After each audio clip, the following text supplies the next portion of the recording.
Ready? Well, good evening, ladies and gentlemen, councillors. You are included in that list, I confirm. Thank you all very much for coming out on this rotten evening, but it's part of our duties.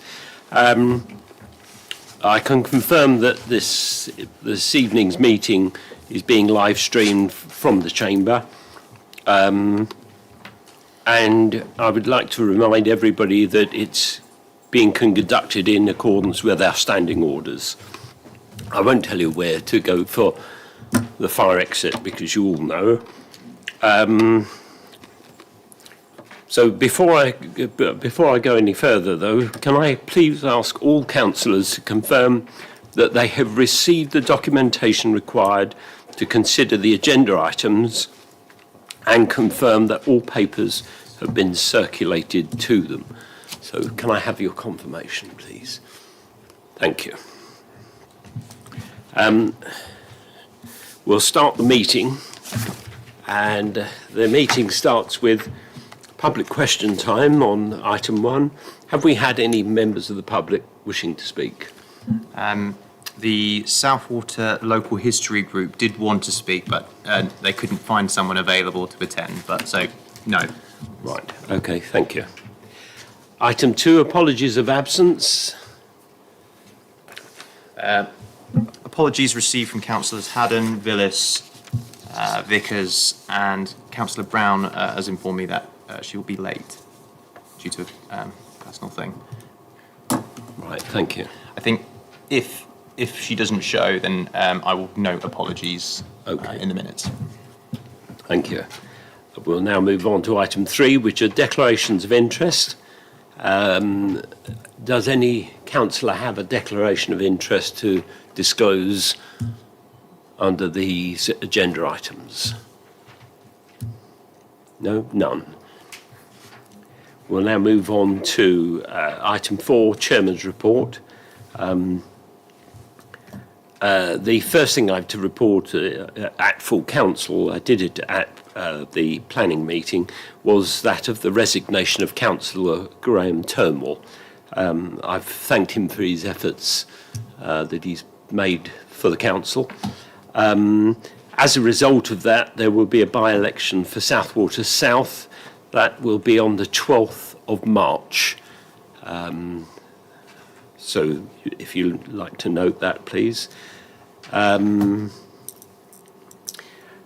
I'd also like to just confirm that as a result of council deciding to opt for a full review of the neighbourhood plan, we've made contact with all of the adjoining parishes as it was agreed, and to invite them to be part of I suppose, a hub review to ensure that those areas that we share, as it were, are included within the neighbourhood plan.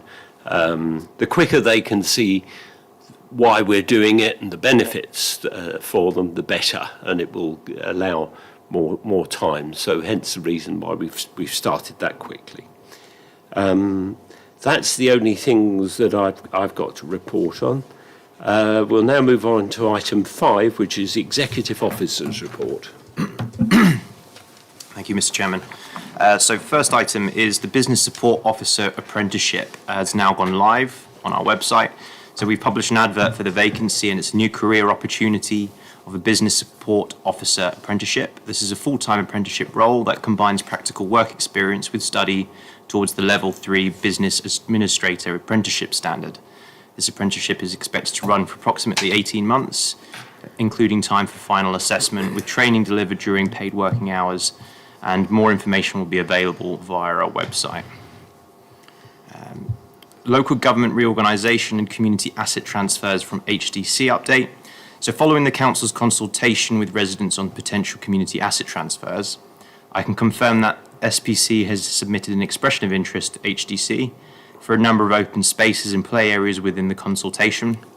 And in line with HDC's adopted community asset transfer policy, We have also submitted an expression of interest for Beeson House, which is separate and wouldn't come under the community asset transfer policy as it generates an income for Horsham.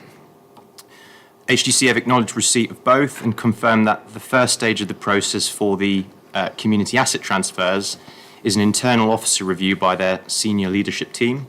This review will determine whether there are any firm reasons why individual sites should not be considered for transfer, for example, where land is required for development or provides a strategic income stream. If sites pass this initial stage, the parish council would then be invited to submit a more detailed application and a business case. HDC has advised that they are receiving a high volume of expressions of interest from parish councils and as such, timescales are not yet fixed. It's worth noting that as part of any potential transfer, the land would be subject to legal restrictions and covenants requiring it to be retained for community use, preventing disposal for private or commercial gain. Where relevant, additional planning protections under the Southwater Neighbourhood Plan would still continue to apply irrespective of ownership. If transferred, any open spaces or play areas would be maintained to the same standards of care, safety and attention as the parish council's existing open spaces and play areas, with continuity of maintenance arrangements during any transition period. At this stage, no working group meetings have been convened, but I will continue to maintain dialogue with HDC officers and will bring further updates to the working group and council as the process progresses. Just an update on 2025 with respect to FOI requests. So in 2025, the council received in excess of 30 FOI requests, where the cumulative burden of these FOIs has been considerable. The total officer time spent responding now stands at approximately 119 hours, equivalent to more than 3 full working weeks of staff time. Of this, over 82 hours, or around 70% of them, is attributable to just 2 residents. The office team has worked diligently to respond in full and within statutory timeframes, but I must emphasise the strain this places on the team's core duties, projects and statutory functions. Some of the requests we get are for information that's actually already on our website, where we signpost residents to there. So I would just ask residents to just check the website before they email in. Easteds Barn. By way of update on Easteds Barn, members and the public will be aware that the council published a detailed statement on our website titled Easteds Barn Explained, Current Position and Next Steps. There are key areas I wanted to reaffirm contained within that website post. So the valuation figure in commercial terms are currently treated as commercially sensitive while the transaction is in progress, which is standard practice. I have sought legal advice on whether the valuation figure can be shared before completion, and our solicitor has asked for permission from Little Barn Owl's solicitor. At this current time, no response has been received, and I have followed it up. If the sale proceeds, any money received will be a capital receipt. This can only be used for capital purposes, such as purchasing or improving community assets or repaying loans. It cannot be legally used to subsidise day-to-day running costs or reduce the precept, contrary to some of the misinformation that has been circulating. No decision has been made on how any potential capital receipt would be used, and for the record, there is no resolution linking it to the GIL, the Laurie-Apted building, or any other specific project. The draft budget for 26-27 has been prepared on the basis that the capital receipts will earn interest in accordance with the council's investment policy until such time the council has considered the optimum way forward and how to use the balance. Further updates will be provided through council meetings once there is a clear outcome. That is it. Thank you for that. We'll now move on to item number 6, correspondence. So, notification of appeal submission from Southwater GIL CIO. So, under Article 13 of the Town and Country Planning Order, notice must be served on owners of land of an appeal submission where the appellant is not the owner of the land. Planning application reference DC 241997 was previously submitted by Southwater GIL CIO for development of the GIL at Pevensey Road, Southwater, for the construction of a new 3G artificial turf pitch. This was refused by Horsham District Council's Planning Committee on the 21st of July 2025, And following the local planning authority's decision, the applicant, which is Southwold Gill CIO and not the council, is appealing against this decision. If residents wish to make representations about the appeal, they should contact the Planning Inspectorate, and this correspondence will be noted at the Planning Committee going forward under the usual heading of Planning Appeals. The Council's policy and position is without prejudice to the planning application and appeal, and the appeal will be determined by the Planning Inspectorate. Having now been notified, though, further legal advice will now be obtained. It was advisable to hold off so not to incur expenditure in the event the appeal was not validated or not submitted by the CIO. Once I have had an opportunity to review all the legal advice once received, which hasn't been received yet, I will provide a briefing note. I know I've sent all councillors an email a couple of weeks or a number of weeks ago. The position is still the same. Sorry, one last from me. Notification from Horsham District Council's Deputy Monitoring Officer. Just a decision notice regarding a code of conduct complaint against a councillor, which confirms the complaint has been dismissed on all 3 counts. On all counts. Right. Thank you. I've got 2 further correspondence to discuss. The local government reorganisation in West Sussex. The update is that the proposal will be either for 1 unitary authority or 2 unitary authorities. Correspondence were circulated to all councillors a little while ago. More information can be found in relation to progress on this via the Shaping West Sussex website. The Community Highways Scheme application in respect of the pathway from Nuthan Lane to the bus shelter at the junction of Cedar Drive and Cripplegate Lane, we have been informed this is going to start shortly.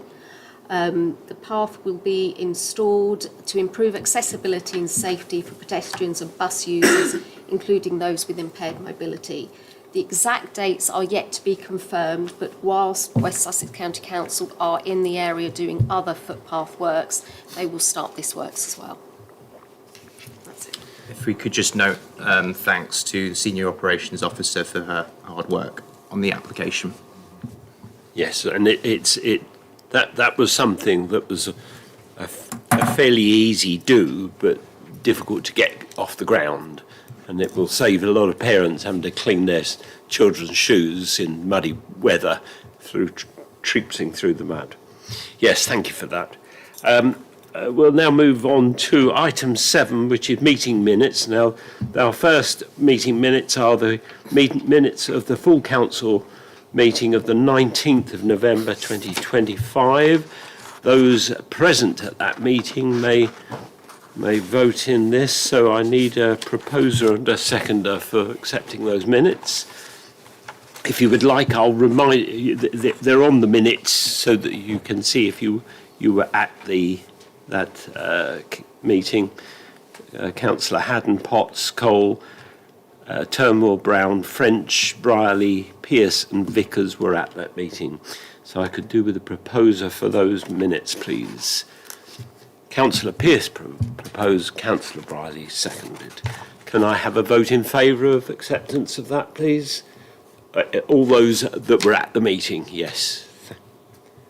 Any against? Any abstentions? No, therefore that was unanimous. We'll now move on to the second part of that, and that is matters arising. Were there any matters arising from that meeting? Councillor Watkin. Yes, Chairman, since I wasn't at that meeting, is there any update on item 125.1 local plan update? Because we haven't got any Horsham District councillors here at the moment. When we get to that item, there is an update here from Alex Jeffrey. I've got a report from him. Oh, right. Okay, So we'll see if it covers that. If not, we can follow up with our district councillors after the meeting. Thank you. And therefore there was no other matters arising. We'll move on to item 2 under 7, and that's the extraordinary council meeting of the 17th of December. And I'll remind you as to the councillors that were at that meeting. There were not Haddon, Potts, Turnbull, Brown, French, Brierley, Everard, Pearce and Vickers. So I need a proposer for acceptance of those minutes. Councillor Knott, and a seconder, Councillor Pearce. All those in favour of accepting those? Right, thank you. Any against? Any abstentions? No. Thank you for that. We'll move on to the other part of that. Is it any matters arising as a result of those minutes? Just for clarity, the all neighbourhood plan updates will go through the planning committee. Right, thank you. We'll now move on to item number 8, where we have our County Councillor, Nigel Jupp, here to give us an update and as to what's happening in West Sussex County Council. Thank you, Chairman, and good evening, councillors. Thank you. I apologise, I wasn't able to join you, I think, for the November meeting, so it's quite some time since I last sat here with you. I've got a number of points, if I could just speak on. And first off, if I may just refer, you mentioned that you've got an election for a vacancy on the Southwater Parish Council, which, of course, I'm sure people will be interested in, and I believe that it comes at a cost of something like £10,000 or £12,000 for this council to organise. So elections are expensive, and that is something that I believe that councillors at West Sussex and elsewhere are very conscious of. And you may have seen, and I think we've just reported that the mayoral election, which was due this May, has been deferred by the government for a further 2 years to May 2028. However, West Sussex and also the district and borough councils are working towards what they call a mayoral strategic authority. I won't go into the details of that because we have various member training meetings about what all this means and where powers will be transferred and what they can do and what they can't do. So it's quite mind-numbing, actually, to be quite honest with you. Anyway, that is coming in May 28 now. The decision on the unitaries, we believe, this is for Sussex, West Sussex as well, we think will be in probably late February, March now from the government. There is the point that it'll either be 1 or 2 in West Sussex, but it may be more, because you may know that Brighton and Hove Council also put a submission into the government, and they proposed 5 unitaries for the whole of Sussex. At the moment, East Sussex put in a position for just 1 unitary. West Sussex put in for 1. Various boroughs and districts in West Sussex put in for 2. But Brighton and Hove put in for 5. So we wait to see what happens on that. The original brief from the government was for the minimum population of each unitary council should be at or about 500,000. Now, the Brighton and Hove suggestions failed in every respect for 500,000 in each of their 5 unitaries. And the proposals for 2 unitaries put forward by the boroughs and district councils for West Sussex also fails on that count as well. But the 1 unitary for West Sussex would be 900,000 people, which does qualify. But we don't know what the government will decide, and their record on these things is a little bit varied at the moment, so we wait to see what happens. But nevertheless, there's a great deal of work being carried out by officers and councillors in preparation for those unitaries, that decision. And those unitaries will come for election, we believe, in May 27. There's also the question of the county council elections, which were due last May, May 25, and deferred for a year to this May 26. There is a decision to be made by this government about whether or not those elections for West Sussex and a number of other authorities might be delayed for a further year. And you may have seen yesterday's news that one party has gone to court to challenge any government decision that's made for any deferment. So a decision on that particular aspect for the county council elections has been deferred probably for another month or so. So we won't hear till the end of February, we don't think. The court is due to give its announcement on either the 19th or 20th of February. So we wait to see what happens there. If I could just go on, perhaps the biggest thing in West Sussex County Council is the publication this Monday of the proposed budget for 2026-27, starting on the 1st of April. The proposal, which you may have seen, it was on the web, is for the council tax element for West Sussex to be increased by 4.99%, and that comprises the 2% maximum uplift that we could go for, West Sussex could go for ordinary business, and another 2.99%, another 2% to recognise the increased demand for adult services and other social services. So the proposal is that we go for 4.99%. That is within government guidelines.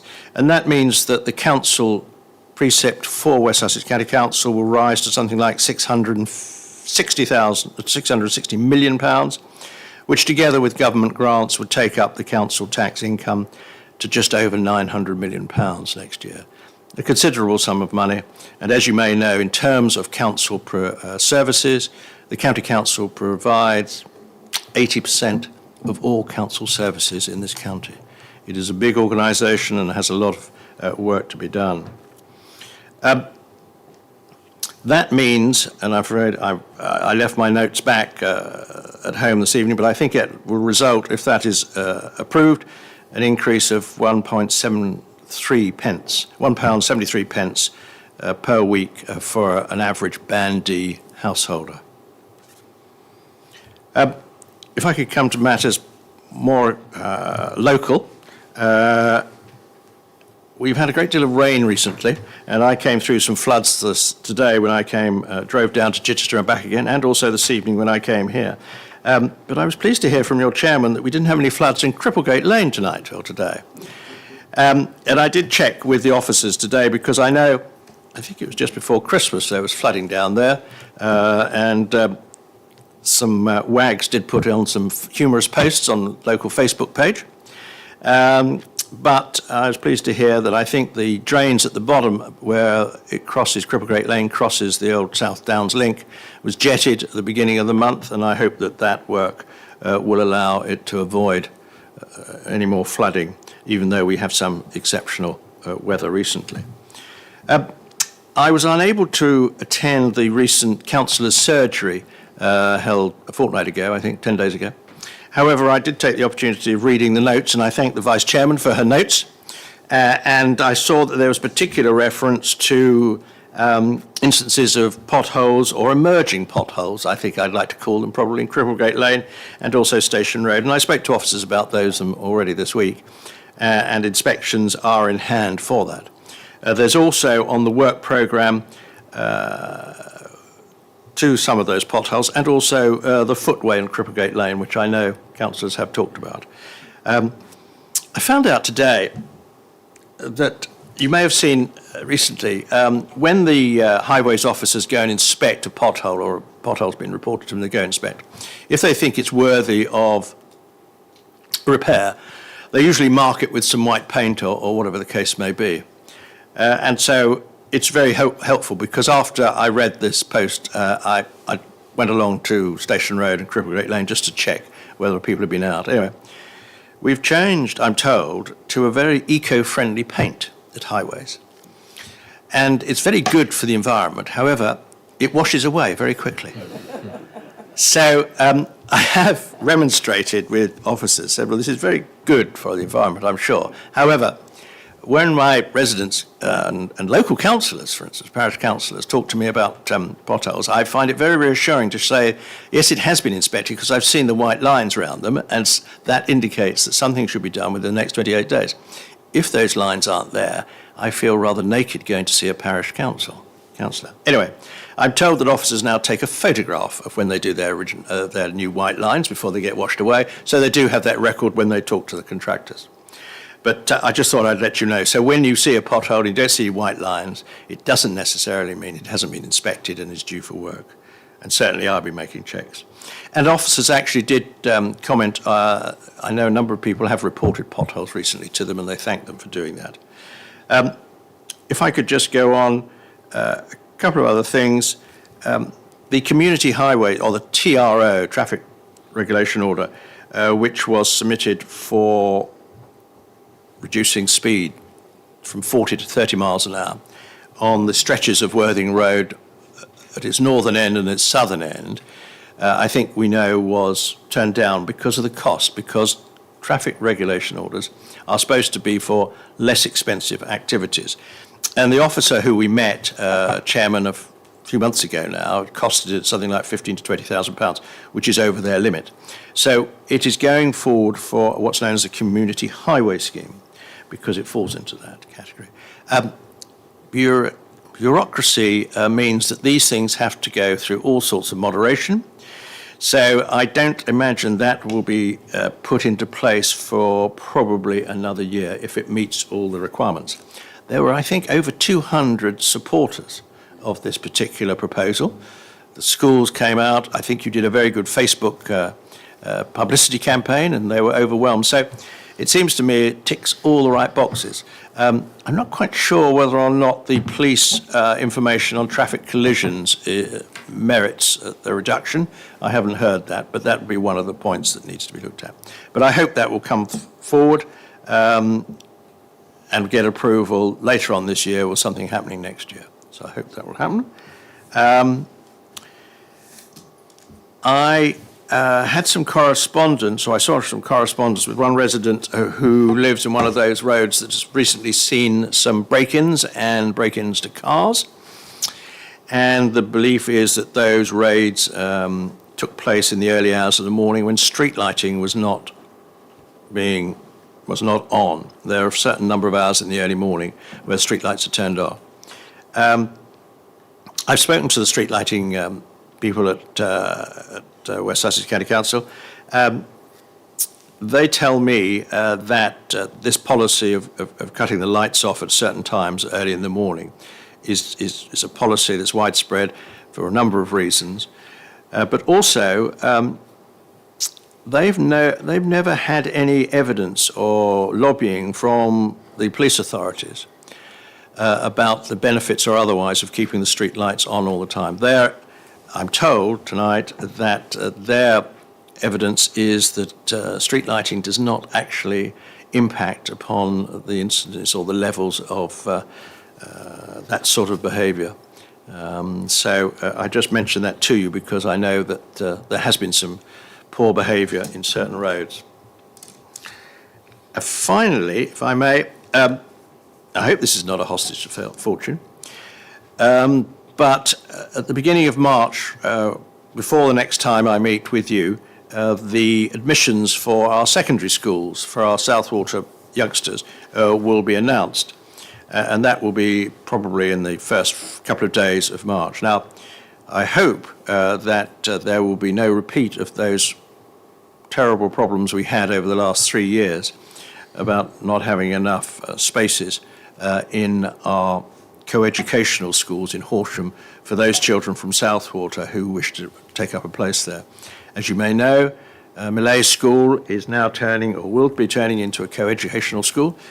So the 1,065 secondary school places for Year 7 pupils will be available for all who wish to go there. I suspect, as normal, there will be some disappointment that children didn't get the first choice of their 3 schools, but there are on average 125 vacant places in Year 7 for our 4 secondary schools, which is a 12% vacancy rate. The numbers coming through from primary school don't lead me to believe, this is across Horsham, don't lead me to believe that there will be an excess of demand over supply. There may, however, be an excess of demand for supply for one or other school, but they should all be satisfied. They should all be going on the bus to Horsham, I hope. I just hope that's not a hostage to fortune. There's not something that happens, but you never know. I'm very happy to answer any questions that councillors may have on West Sussex County Council. Thank you, Chairman. Thank you very much, Councillor Jupp. Right, does any councillor have any questions for Councillor Jupp? Can I just raise one question? With regards to the TRO, as you know, it was both ends of Worthing Road that we were looking at. And because of that, that's why the cost was expensive. Would there be a way to submit a TRO for just one section and leave the other section for the CHS? That may be a possibility. I think there was an email which specified the number of actions that had to be taken, and I think possibly it was Louisa who saw it as it came in. Surprising number of posts and signs that needed to be changed, and this all added up to £15,000 to £20,000. It may be, to my mind, both stretches of road are about equal in length. I mean, that's a very approximate view. They are equal in length, yes, but the northern end has a lot less signs Does it? than Yes, the southern. okay. I could ask the question whether or not you could split it into two. I don't know whether or not, actually, yes, you could argue the case for two bite sizes. Don't add up, don't climb over the map. But I will ask that question. Thank you. Thank you. Councillor Cole. Do you think it relates to the number of streetlights, basically, in two areas? Because more streetlights down Bolton, which is Councillor Cole, can you just pop your microphone on, please? Thank you. Think about the number of streetlights, because that surely is part of the conditions for. I think we've got enough streetlights to qualify for a 30 mile an hour. It's just a question of the various signs. I mean, the costs for these things always surprise me, and I suspect they surprise everybody else. However, until you go out and try to, go out to tender and you specify exactly what's involved, then you realise how the costs can mount up. Well, what if the rules are set to establish a particular set of circumstances? You've got a limit on it, 150,000? Sorry, no, 150,000 maybe overall, but we're looking just for this one. Yeah. Yeah.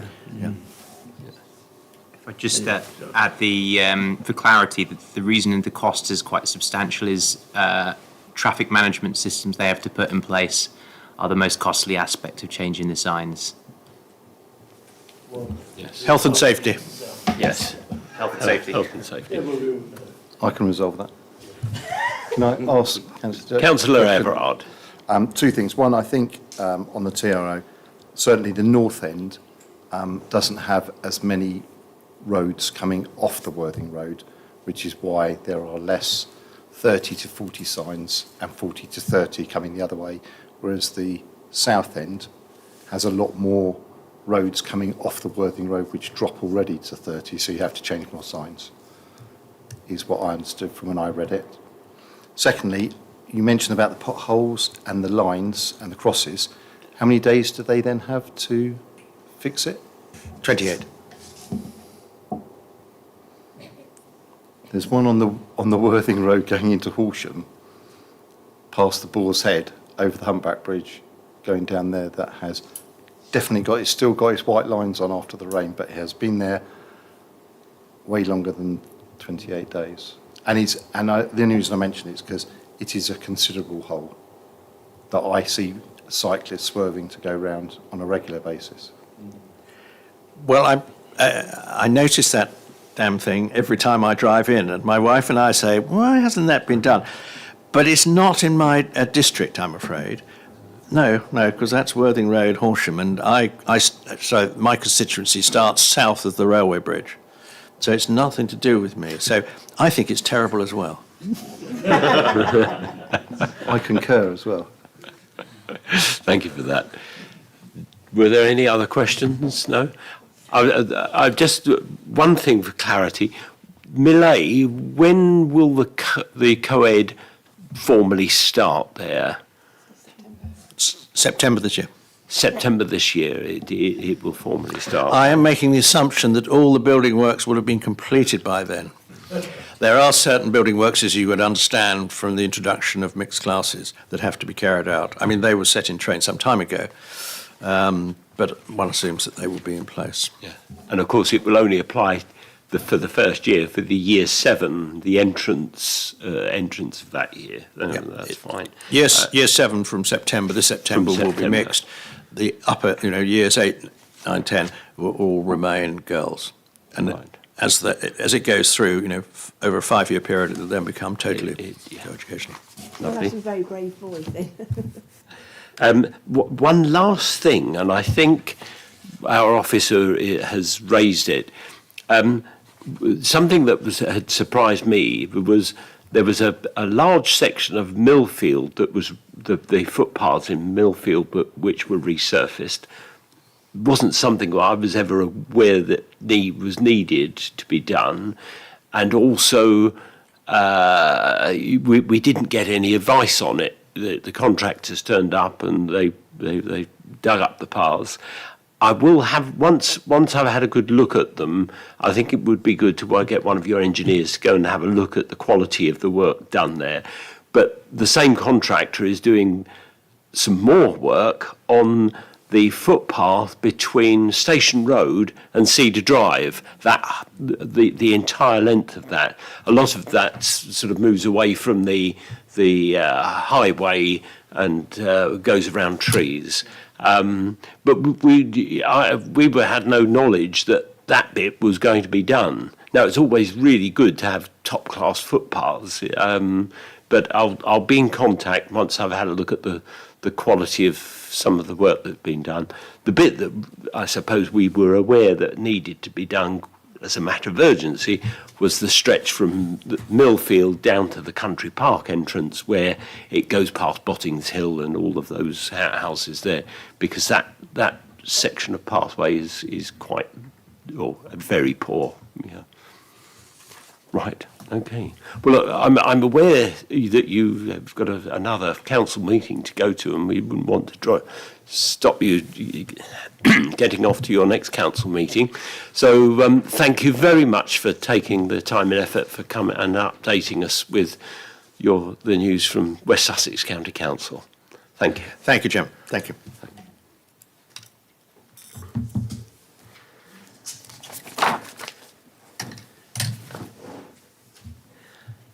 We'll now move on to item number 9, which is District Council reports. I'll leave the Executive Officer to give you this report. I should have noted under apologies, we've had apologies from Councillor Alex Jeffrey, and late apologies from Councillor Vickers as well. So I was going to ask her to read this out, but I've circulated it all to you, so I'll just skim read it or try and summarise it the best I can. And I'll put a full copy in the meeting minutes as well. So, budget for 26-27 financial year. The Cabinet are expected to support proposals for a balanced financial and capital budget for the year ahead, whilst also ensuring Horsham remains the lowest council tax charge in Sussex. The proposed budget not only improves financial stability, but also prioritises support for the most vulnerable residents, whilst investing in key capital projects, whilst ensuring no cuts to services. Despite ongoing pressures as a result of inflation, the council is on track to deliver a balanced budget with a projected £1.6 million surplus, which will be invested in an enlarged capital programme. And thanks to the ongoing prudent financial management and healthy reserves, the council remains well positioned to protect essential services, supports those in need, and invest in projects that enhance the quality of life of residents across the district. Local plan update. So, following on from Horsham District Council writing to the planning inspector late last year requesting a reopening of the local plan hearings, the inspector has since written back and agreed to hold an exploratory procedural meeting on the 26th of February, where the inspector will explore the feasibility of reopening the hearings with representatives of the council. This is a positive step, as without an up-to-date local plan in place, the district remains at risk of speculative developments that the council continues to find challenging to resist. Passing a local plan is in the interests of the district to ensure a cap on the volume of development coming forward, which in turn also provides the best opportunity for much-needed accompanying infrastructure as part of sensible long-term planning. Food waste collections. And from February, HDC will begin the rollout of new food waste collections. Households across the district will begin to receive letters being notified of this, And the introduction of food waste collections is a mandatory requirement from central government with the aim of reducing overall food waste ending up in landfill. In Horsham District, over 40% of household waste is comprised of food waste, and by separating food waste from general household waste, this will reduce the volumes being sent to landfill. Residents can expect further information, including delivery dates for the food waste caddies and bins nearer the time to the time staff will be enrolled into the scheme. Last update regarding the Capital refurbishment. It closed its doors, Capital Horsham closed its doors on 4th of January as it prepares for a major refurbishment, its first for over 20 years. After the final performance of its record year-breaking pantomime Robin Hood, the Capital closed to commence a major refurbishment programme and will mark the start of a new chapter for one of the district's most loved cultural venues. After the 10-month closure, people from across the district will be able to enjoy an improved theatre cinema experience, which will safeguard the theatre for the next 20 years and beyond. If any councillors have any questions regarding the contents of this report, please pass these directly on to Alex Jeffrey. His details, if you need them, I can provide those to you. Lovely. Yeah, Yes, the, Councillor Watkins. the local plan, I mean, I was aware of the date of the 26th of February. Could you find out if it's a public meeting or a private meeting? If it's a private meeting, is it going to be live streamed? If it's going to be live streamed, can you share the link, please? It will be live streamed. And I believe I've sent a calendar invite to councillors. If they wish to watch the live stream here, we'll put it on our screen. Yes. Yes. Thank you. Right, we'll now move on to item number 10, which is accounts, and that is to receive and consider approving, first of all, the balance sheet earmarked reserves for 2025.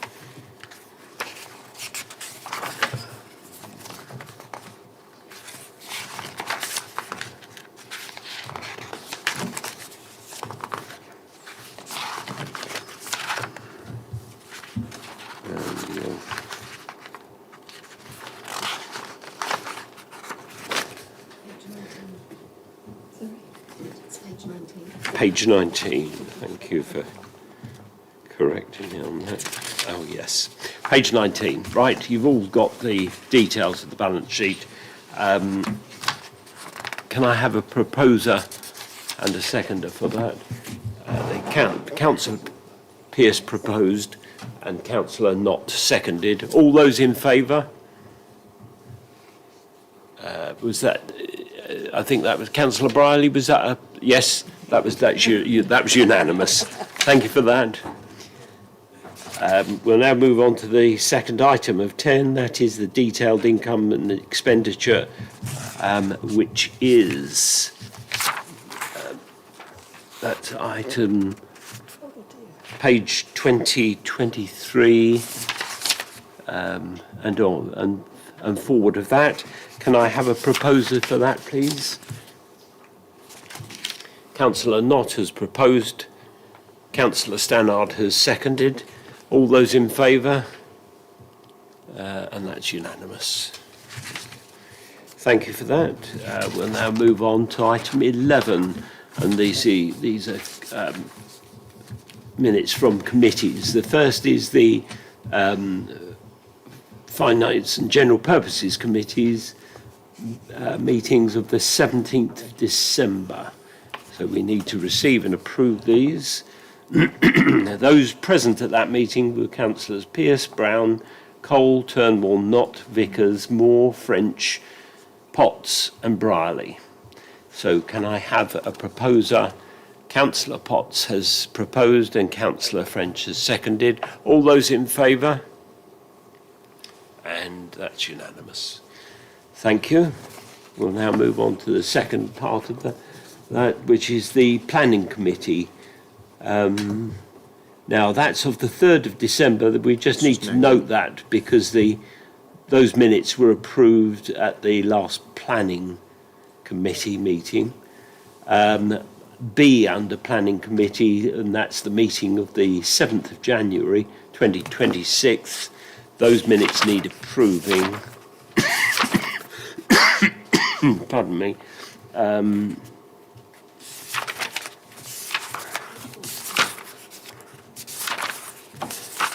and that's on page 42.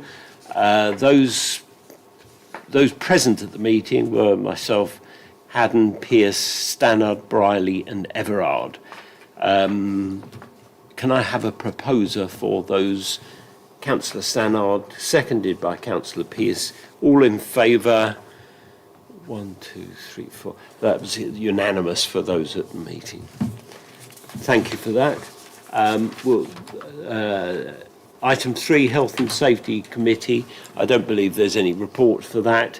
And is that the same for the HR Committee? Yes. Fine. We'll now move on to item 12, Budget for the financial year 2026 to 27, to receive a briefing note. As you will know, there is a briefing note in your papers. Now, this is time for councillors to discuss the budget. As you were aware, there were a number of budget workshops beforehand which ran through the budget, culminating, as you will see, we've got a version 3, and that now has that is now the one we're considering. I thank the executive officer and the team for the briefing note for the budget. There's a lot in it, but what I'd like to do now is just to open the floor up and let people. Mr. Chairman, if I may, just in the draft budget briefing note, there is a typo, an error under headline position and key points, where it's precept requirement, £687,605. That should read £687,565. So that's at page 49, and that's the first line of that, Correct, page, right? And that should read 687,565, which would match and correspond, reconcile with the full detailed budget and also the summary budget. Yes. So yes, there's a £40 difference, but as you say, it's a typo. So, right. Okay. Now that item has been clarified, yes, I'd like you to have the chance to discuss. Councillor Pearce. Yes, one thing I think when we learnt from the West Sussex budget, which was presented earlier, was they broke theirs down by week, the cost per week, and it's obviously softens the blow somewhat.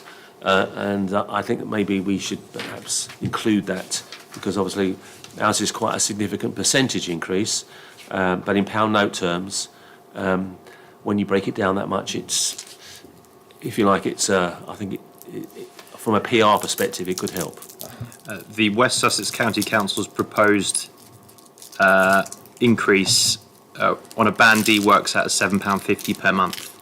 Yes. But I think the Councillor Jupp, when in his presentation, gave it to us in weekly terms.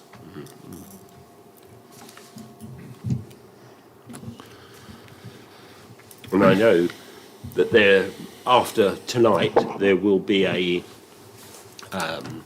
information sheet, as it were, published before to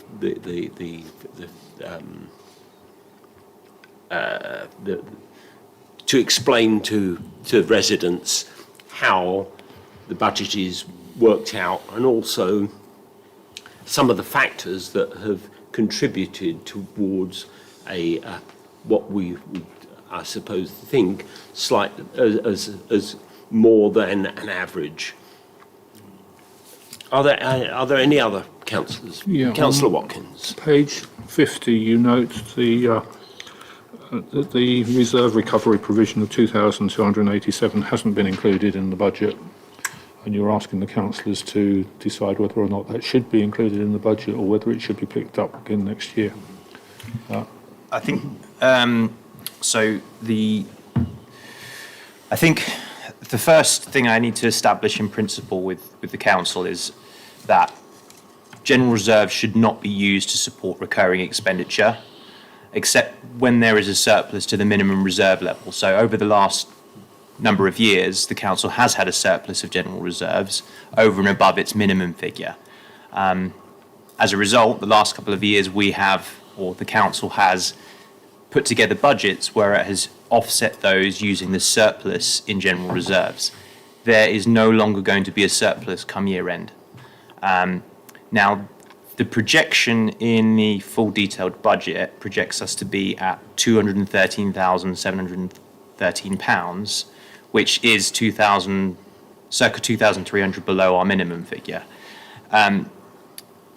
These are projections to year end, and I think on the basis that the variance is a couple of grand, I don't think, based on the way the budget has currently been prepared, I don't think it will have a, it's not going to have a significant impact on the overall figure. Things can change between now and the end of the year. It could be less, it could be more, we could be thereabouts where our minimum level is. So I think whilst version 3 doesn't include for the provision of 2,300, I think if the budget is approved as it is, then the council just needs to be prepared that there will be likely be or could be a general reserves recovery provision in the following year's budget.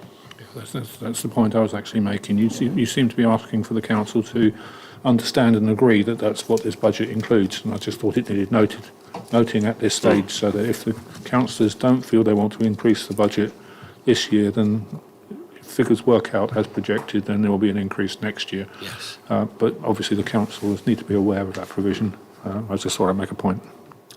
Thank you for that.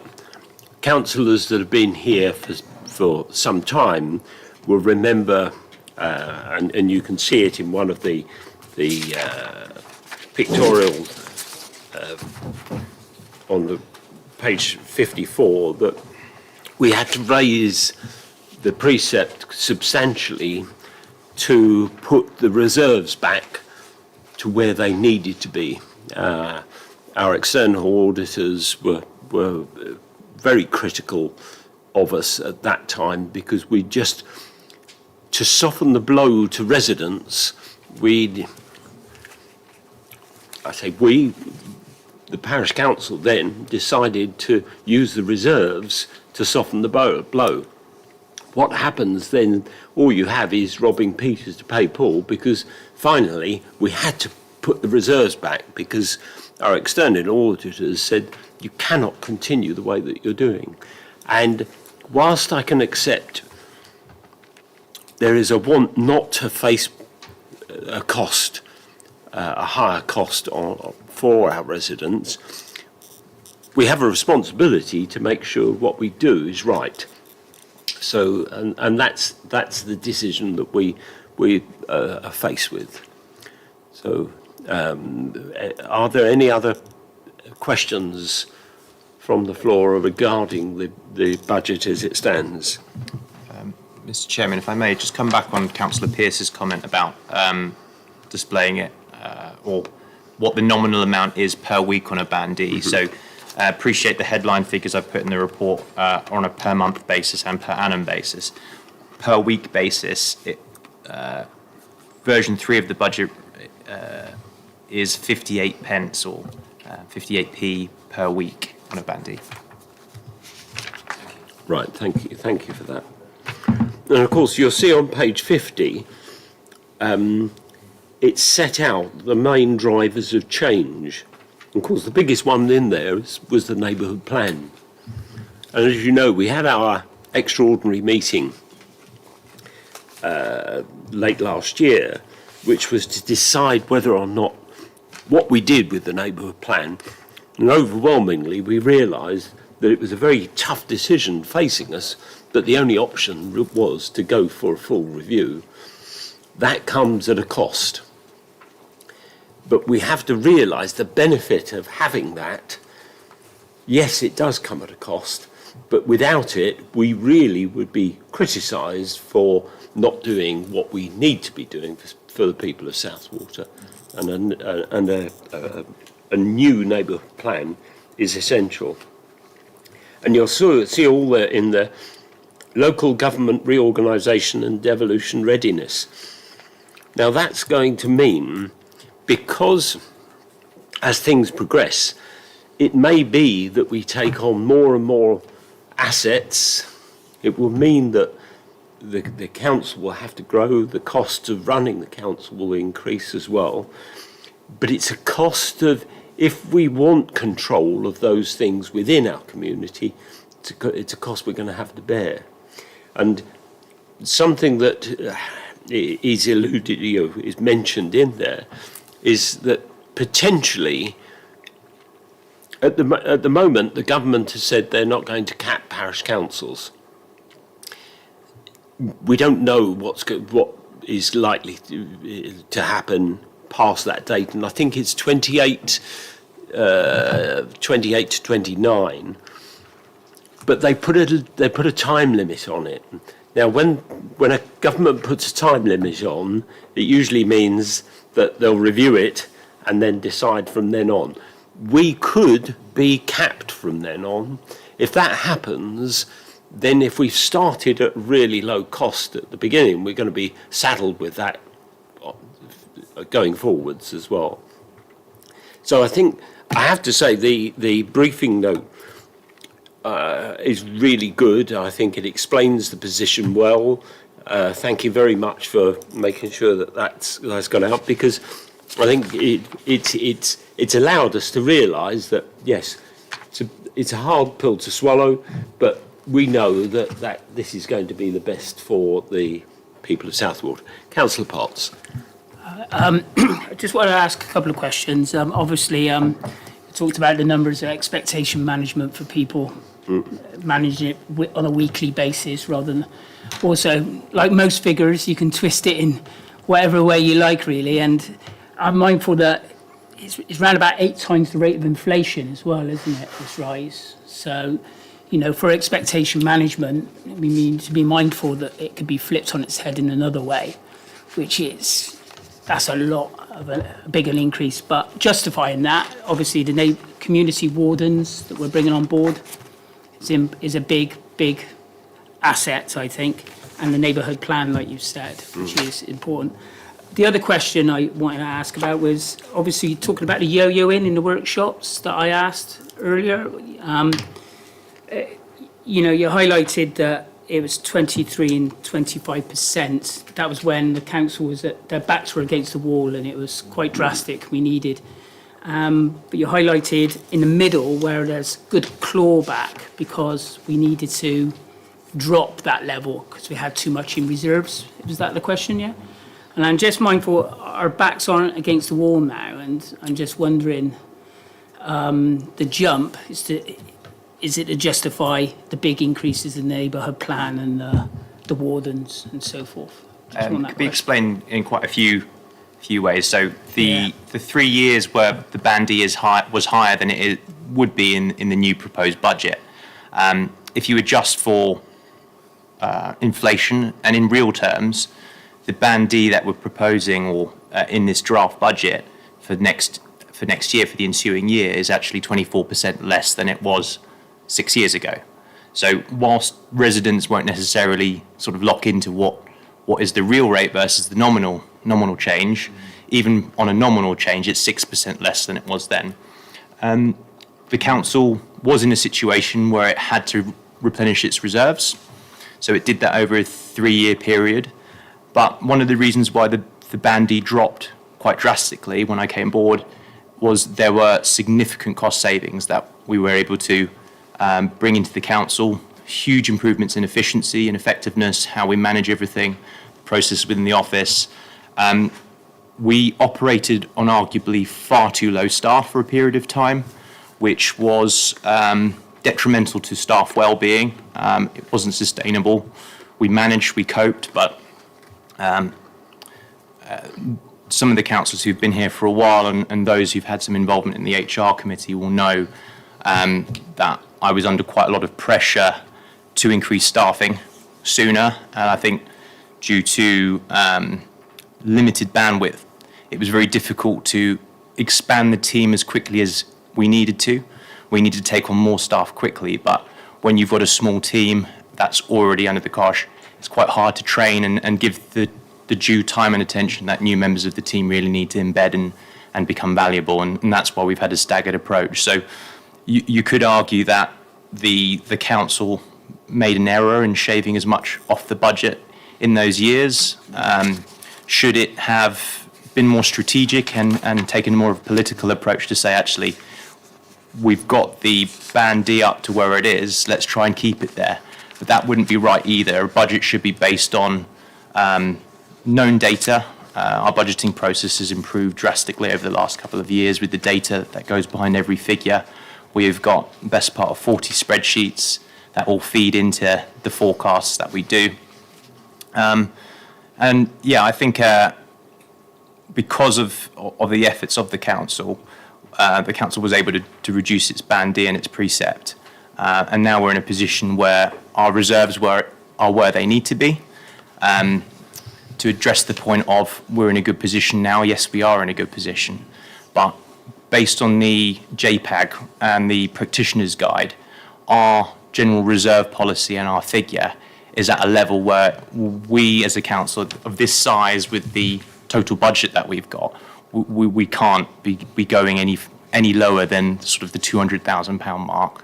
So as a council, that's sort of like the minimum we need to be at, and our reserves policy dictates that. So there are different ways to smooth budgetary increases. And I think if we had more tools available, then we'd consider it. The council can't borrow money, so far as I'm aware, to fund the neighbourhood plan project. But hopefully after the neighbourhood plan, the full review or the new plan is produced, that will be a budget item that would drop out the budget. So whilst 75,000 is kind of what we've budgeted for, and there will be an element budgeted for in the following financial year after that, once that review is complete, that is the end of the project and that cost will drop out the budget. So I hope that answers everything. Right. Councillor Briley. Yeah, following up from that, excuse me, actually doing the maths there, the neighbourhood plan project in the next financial year actually counts for 48% of the increase. So it is a significant part. I think we should communicate that to residents, that money is money very well spent in the village to protect the village from speculative development in the future and to ensure that we have the infrastructure that we need. So I think if we could share that almost 50% of that is due to one project, which is a fixed-term project over 2 years. Yes, I agree with you, Councillor Briley. And that's always part of the problem, is being able to demonstrate to people the value, the real value, and move away from what's the amount of increase. Once the neighbourhood plan has gone through, and of course it's unlikely that the neighbourhood plan, well, it won't be completed in 26-27, so there will be further costs to wind it up. At the moment, that's unclear, but it's not going to be as big as the amount that we've had to budget for this year. I think that's right. That was said in the workshops that year 2 costs should be lower. Yes. And of course, once that's done, then you don't have that cost, and that's dropped off, and it will go. There will be a considerable reduction from there. So I think that's, as you say, an important message. And I know that the executive officer and his team are working on, and I wouldn't be surprised if it's already ready to go to print, so it will only need us to approve this evening to say, right, okay. And that will be part of what's expected of us, is to be able to explain to the community why council made those decisions, and it really is in the best interest of the council, or the best interest of the people. On the topic of the neighbourhood plan, those who are on the F&GP committee, I sent out the most recent Section 106 reports from Horsham and the SIL report. And I think it was a point highlighted by Councillor Vickers at the extraordinary meeting in December. But with a made neighbourhood plan, say, for example, the housing allocation in the neighbourhood plan of 422 to 450 homes was built out, and based on your typical housing mix, having a made neighbourhood plan would result in an estimated amount of community infrastructure levy of between £827,000 and £1.016 million in SIL. Having no neighbourhood plan, no made plan, would mean that you only get a 15% proportion of the SIL, and it's also capped at £100 per dwelling. So if the council had no neighbourhood plan, the amount of SIL Southwater would get would only be £65,000. So you're looking at a difference between 0.8 to 1 million versus 65,000. So I think it's worth remembering that point, that whilst the neighbourhood plan is very costly, and it is costly, the difference in SIL that the council will get to unlock and improve community infrastructure, it's worthwhile. Yes. Yeah. Plus all the other benefits of planning policy. Yes. That return doesn't come from nothing. Yes. It comes from our investment.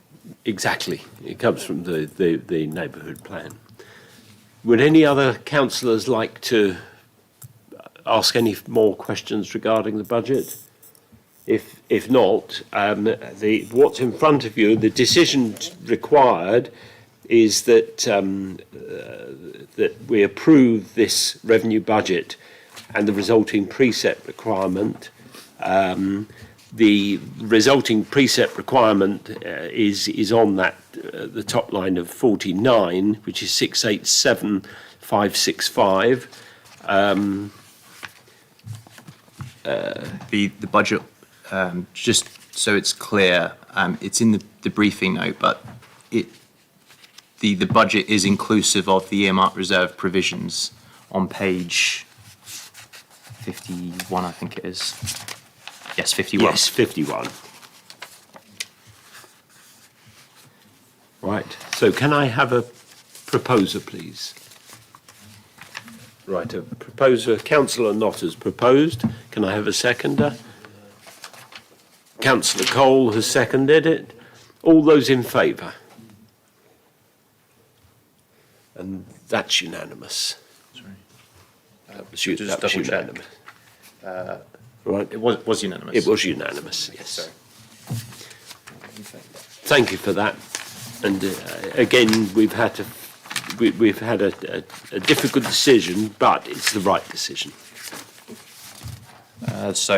Action points, either myself or the senior accounts administrator and myself, we will issue the statutory letter to Horsham to confirm what the precept requirement is for next year. Right, thank you. Can I Councillor just, Cole? out of interest, if somebody's going to ask, if you talk about how much money we might get on a future development, how much have we got in the past from effectively having a neighbourhood plan? Is there a round figure you could throw to people? Because if it's that easy, We've got it on our website. I'll just go through it now for reference. For those on the F&GP committee, I'm actually writing a report to present to the next committee meeting, just an update where we are. I did the last report last February. So far, since the neighbourhood plan was made, it was made in June 2021. So the amount received, the council's received circa 120, give or take £127,000. that's the start. Because there's Since the neighbourhood plan was Yes. made, yeah. Since the name. The first plan. And I think we're due to receive another 30,000 or so from the Roundstone development, the Churchill living. Remind us when SIL gets paid. Is it when the house, when the property is built? It depends on the planning obligations, but Right. just for simplicity, let's say yes. Yes, it's yeah. It's usually, it can be done in staged payments. There's a 5-year spending deadline, so from the point at which it's received, you have 5 years to spend it. And we send reports annually to Horsham District Council as to where we are with the balances. To date, the council spent just shy of £15,000 of SIL, and that was for the street lights upgrades from the old sodium lamps to LED. Right, okay. Right, thank you for clarifying that. We'll now move on to item number 13 on the agenda, which is Southwater Museum. So to consider a report, an update on the museum. So you've all received a copy of the briefing note or the report by our senior ops officer. I know she's been in contact with one of the members of the local history group, which is Gary Little, who's been really helpful. And he has, in writing, expressed his strong support for option A in the report. And I understand it's not just his view, but the local history group's view that they're supportive of a Southwater Museum. So on page 62, you'll see next steps. We've got options A and B. A is to continue to store and then work with the local history group to move it on, or to return, or B is return items to the Horsham Museum and potentially put them on hold. So does anybody want to raise any matters on this before? Before any further discussion on it, I think from a commercial point of view, it's worth noting that we have a vacant unit on the corner of Beeson House that we have been marketing for the last year, and we've not been able to find a tenant for. Now, if demand for office space was much higher, then the current room we are storing all the museum artifacts in, if there was a higher demand, then you could argue, well, actually, that's an area of the building that the council could monetize and bring in an income for. However, given the kind of the demand for office space, there is no pressing requirement for the council to remove those items from that space and alleviate it for another use. It's also worth noting that for it to be attractive to someone renting it for anything other than storage, there is no window in there. So it would be quite a dark office unit. The council previously did apply for planning permission a number of years ago, which is now expired, to put a window in there. So there'd be a substantial amount of cost involved to get that room that's storing the museum equipment at the moment up to a level where it could be rented out. So I think it's just worth noting commercially that whilst it could be monetized, kind of environmental factors at this moment aren't favorable. So I don't believe continuing to store the items in that room would have a materially detrimental impact on the council's finances. Have we got the ability to give it back to the museum? Because I thought they wouldn't take it back. You have? Yeah.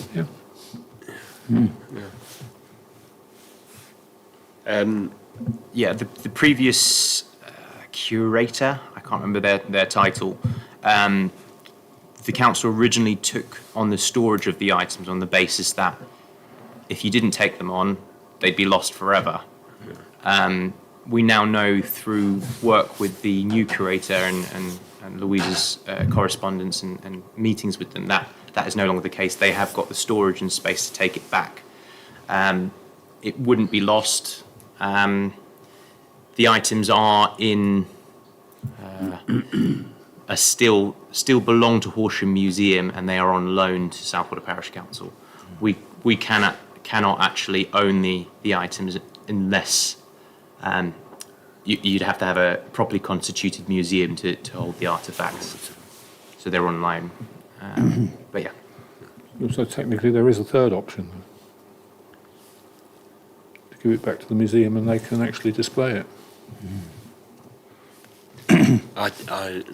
From last discussions with them about them displaying it, I think they've got so much stuff, they just store it all.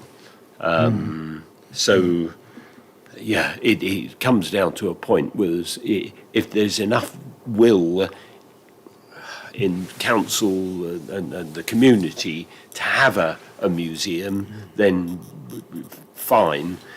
The probability is that we could hand it back and then at a later date go back and say, can we have it back again because we're now setting up a museum.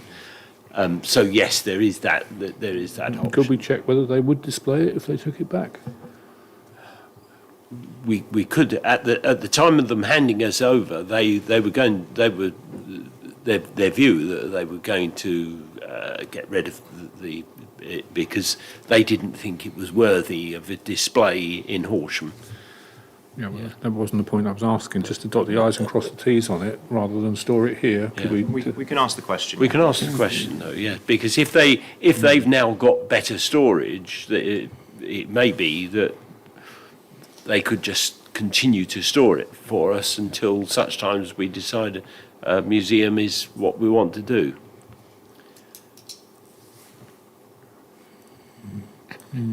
Right. So we're going to. Sorry, Councillor, I didn't see you round the corner. Well, personally, I actually think it would be really nice to have a museum.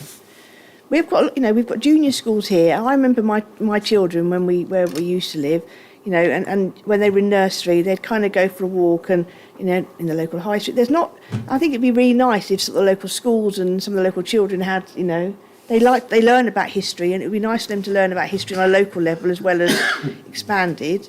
So I think actually if we could make it work, I think it would be quite nice to have something. And I think you're not alone there in seeing the value of it. It's one of these situations, it's got to gain enough momentum and support for it to make it work. Councillor Cole, you've got your light on. Is that just right? We have got people, they're saying they are interested. So I think it's a case of, working with Try and them. move. I think half the issue was that nobody ever wanted to work with the council to try and get something up and running. But if we've got other people now interested and we could sort of tap on to the back of the, the people who are wanting to kind of keep Southwater from, as it is or not, overdevelop it. I think we should maybe tap into those like we do with the neighbourhood plan and try and get like a working group of people who can come up with solutions rather than it just being expecting the council to find something. We'll work with external groups to try and get somewhere. Thank you. Councillor Briley. Has a temporary sort of pop-up display of the artefacts ever been looked at? Whether there could be a period of a couple of weeks and invite the schools in to look at them and residents? It's potential. I don't think we've thought about it in that way. There's a lot of heavy stuff. Yeah. So it's. But if the museum, the local society would get involved with that if that could be made. Initially, we got the Christ Hospital Museum curator here and look at it. They couldn't help us. We were hoping they would take a lead on it, but they were unable to help us at that time. So I think it's one of these things, as you've said, is to go back out and try and get enough enthusiasm to start the ball rolling again. And I think that might be what we've got to do before we give up entirely. Yes. But yeah, a fixed museum comes at an ongoing cost. Yes. Whereas a temporary arrangement where everyone can come and view the artefacts, and those that were involved in donating them perhaps could be involved in that as well. Yes, it's a potential. It's just we're sort of coming into sort of the fourth year of it, and I just think we don't need to be talking about this in 2 years' time. If we're going to do something, let's do something about it now. I agree, yeah. And we explore all avenues rather than just leave it in the room and then bring it up again next January. Yeah. It's probably not costing us a great deal, but we just can't kick it down the road forever. We've got to make a decision. Mr. Chairman, Councillor Potts. Councillor Potts. I was just thinking, very similar to me. It was like a pop-up a museum would be great. Just like restaurants, you know, just to test the water, pop-up restaurants done in the same sort of thought process. And even if it's a smaller scale in the library for the children, because that's kind of educational and quite centric. But also to add to that, I'm intending to go to the History Society 2nd of February, I think it's the next one. So I'm intending to go there and see what's going on and Yes. chat and try and get some momentum and interest going. That would be great. Yeah. Yeah. Gary Little is, he's new to the group and he does seem more enthusiastic. Yeah. Yes, Councillor French. Moving on from what you were saying, trying to get somewhere that is affordable or is already a community space for this might be cost prohibitive. But what about Coco's that's just gone? Is someone going in? Could they do a pop-up there? Because they've just stripped it all out. Even if it was only for Yeah. sort of over a holiday term or something, half term or end of term, a couple of weeks in, just to see if there is any interest. And as you say, it sort of brings it on, Yeah. is it worth pursuing? Could I suggest you open the room up and show the people what these artefacts are like at They're some not very time or other? They're not very I'd exciting. rather not suspend the meeting to do so. Wasn't at the moment. It's just obviously it's Just not, so that councillors can Yeah. actually see what's yeah. in there. I mean, if you were to see this stuff as you were driving down the road, you say, why is that still by the side of the road? I think what would probably be helpful, if you look at it as it is stored at the moment, it doesn't do it the best of favours. What I will do is I will forward the images of how it was displayed at Horsham Museum, because that, I think, gives it the best, because it was presented properly. What I'll do is I'll forward that email with the photos that we've got on file so you can all see how it should look. Because I appreciate a lot of the councillors we have here Yeah. weren't here at the time the original Yes. museum idea was. If councillor minded to continue with it, I do think we've got to put a deadline on it and not continue to just kick it down the road. We've got to decide about what happens to it. Can I just point out that this hasn't been budgeted for either? So if it is progressed with, it would be discussion stage only to progress to budget for the following year. Yeah. Right. So the next consideration: continue to store the artefacts in the community room. Do I have a proposer So could you put a time limit on that, Mr. Chairman? on? The amount of storage time? Well, I was old gonna- things need to get. I was going to stored for make a a long suggestion, Chair. I was going to make a suggestion that I would attend with Councillor Potts on the 2nd of Feb, the thing, and then maybe we could do a report which we could feed into the office, and then it could be sort of added on to a future meeting to discuss once we've kind of got an idea of maybe what they think they might be able to do to help us.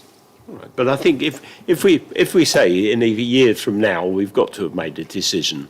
If this comes up to first to decide again, then we've got to You'll realise. be going to primary school by then, you realise that? Well, look, Councillor Stannard, did I see you propose? You were proposing, and then I think Councillor Potts seconded it. So all those in favour of continue to store the museum artefacts, and that is unanimous. So thank you for that. Yes. Now, our next item on the agenda is the item number 14, the Community Engagement Annual Report, and to receive the report from the Community Engagement Officer. Veronica, the floor is yours. Hello, everyone. I'm not used to speak at meetings, but whilst you all had my report, I would not read it out to you again, just because it's a bit long. But if you have any questions, please don't be afraid to ask. No one? Okay. Have you had any feedback from residents at all on the good work that you've been doing? No. No, we never get any feedback on anything good we do. We do get a lot of feedback when something goes wrong or something they don't like, but never on anything good. So the only good feedback I got, it was a lot of people telling me that they really loved the photo display I've done in the lobby. So that was good. But that was just for the Christmas period. But I may do it again this Christmas. So long as they don't have to do anything. It I sounds a bit like it, doesn't it? I guess so. But then I think I find it positive when we don't get any feedback because that means things are okay. So. I think the engagement figures and the hits and unique hits show that it's being looked at, so that's positive. Yeah. I hope so. And I think if we remind ourselves, the old way that councils used to work was they would get a meeting like this, stuff would happen, there would be a report pinned to a notice board, and that would be it. Through achieving a gold standard, and if you look at the National Association of Councils, have encouraged councils to say, look, you're serving the public, you've got to engage with them. And I think it wasn't long ago that when I was talking to a previous clerk was, well, it's up to them to go and look at the notice board. We've turned that around on the head now. We actually try and go out there, communicate, and let people know what's happening. And I think, Veronica, you've done a wonderful job in doing that, because not only that, we're probably one of the only councils in, and I'll guess West Sussex, probably Sussex, that have started this off. So, it's new territory. We won't get it right all the time, but what we have done now is we've started to get out there so that we can actually let people know what's happening in the council, and not just sticking one sheet up on a notice board and saying it's up to you to read it. Yes, Councillor Potts. Well, yeah, I was going to say, yeah, well done. It's a nice bit of soft power, as they call it, to communicate with the public. And I'm definitely, as the new person going to be in charge of the Remembrance Service this year, I definitely will be utilising you a month leading up to it anyway, just to get the ball rolling. So I've been waiting for you to reach back out, but I had that on my to-do list as well for the year. So I've got some ideas for that too, which I would like to. Great, we'll be brainstorming soon, I hope. Yes. Thank you. Can I just say a few more things? So I don't think many people know, but there are a few community engagement meetings or anything like that, or trainings as well, that I've been attending. And after these trainings or meetings, actually both, other parish councils and even bigger councils always reach out to me for advice on surveys or even just using social media. So our practices and what we do are being noted, and in a positive way. So something to look at for other councils as well, which I think is good. So Yes. yeah. Well, thank you for that. Have any other questions to our officer regarding community engagement report? This is not a question. This is just to compliment Veronica as well. I think I didn't realise, I haven't read it this afternoon, the amount of activity that, it's incredible, the amount of work that's been done. And I don't want you to get discouraged by perhaps lack of feedback from the public, because maybe you're right, maybe they're only waiting for things to fail. So well done. Thank you. Thank you. Yes. Yes. It's a slow build for sure. Yeah. Thank you.